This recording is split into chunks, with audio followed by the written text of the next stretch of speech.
Sejak bergulirnya reformasi menyebabkan semua pola rekrutmen CPNS sampai dengan rekrutmen pejabat pimpinan tinggi mengalami perubahan yang mendasar dan besar-besaran. Hal ini turut berdampak sampai pada pemerintahan di tingkat daerah.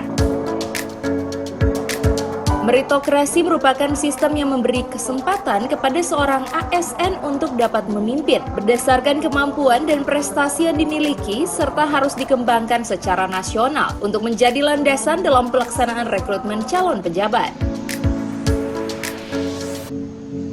7 orang pejabat eselon 2 yang dilantik ini merupakan hasil seleksi yang telah dilaksanakan sebelumnya oleh panitia seleksi dan berdasarkan pada surat rekomendasi dari Komisi Aparatur Sipil Negara nomor 1972 tahun 2021 tertanggal 31 Mei 2021 perihal rekomendasi hasil uji kompetensi dalam rangka mutasi dan pengukuhan kembali dalam jabatan pimpinan tinggi Pratama di lingkungan pemerintah Kota Gorontalo.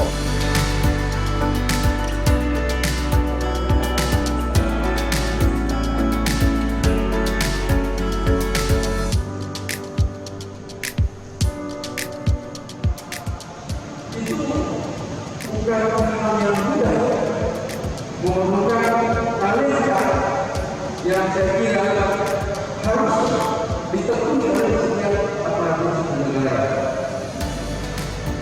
Sekarang menjadi seorang pejabat pimpinan tinggi Pratama atau eselon 2 ini, itu juga tidak sesuatu kata-kata pangkat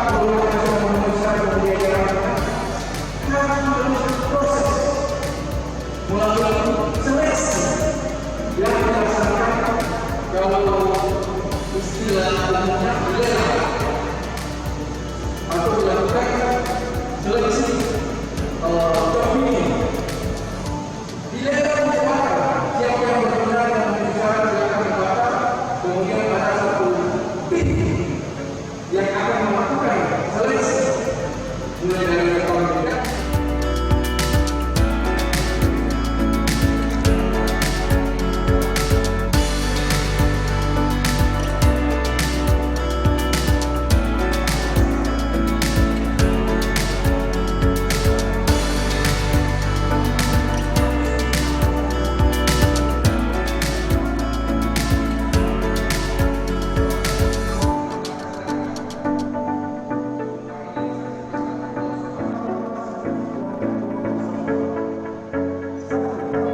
Tim Liputan Advertorial Mimosa TV.